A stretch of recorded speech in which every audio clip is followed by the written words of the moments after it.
Now here's where it gets even more complicated. Many news outlets have inaccurately labeled Ekpa as a factional leader within the indigenous people of Biafra, or IPOB.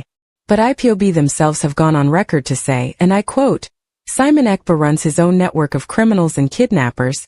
His actions have nothing to do with IPOB's ideology of non-violence." Ekpa is known to operate what he calls the autopilot faction, which has been linked to a militant offshoot called the Biafra Liberation Army, or BLA.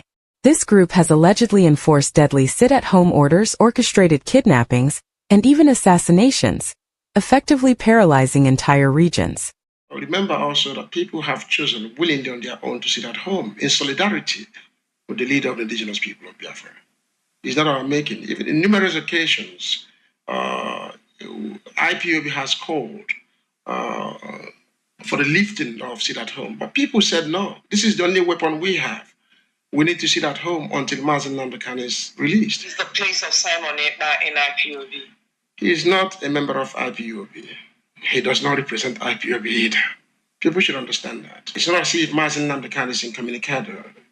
We can always reach out to him. And of course, most of the instructions come from him. And his order is final as long as IPOB movement is concerned. You know, people have seen the entire movement, as a huge merchandise.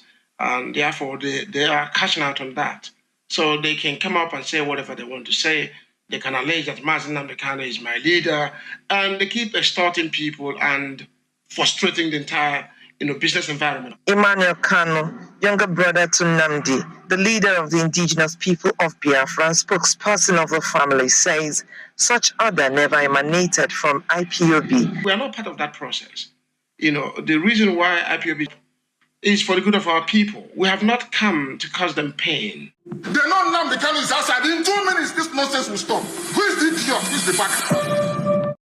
After months of surveillance by Finnish authorities, Ekpa was arrested in Lodi in November 2024.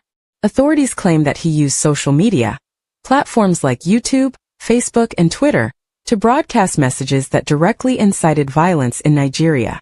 Some of these messages allegedly triggered deadly attacks against civilians and Nigerian security forces. Four other individuals were also arrested, allegedly financiers and digital collaborators in Ekpa's global network. And this is where it becomes an international legal landmark. Even the consideration of extraditing a foreign national for online incitement of violence halfway across the globe is rare, and could set a precedent for digital accountability.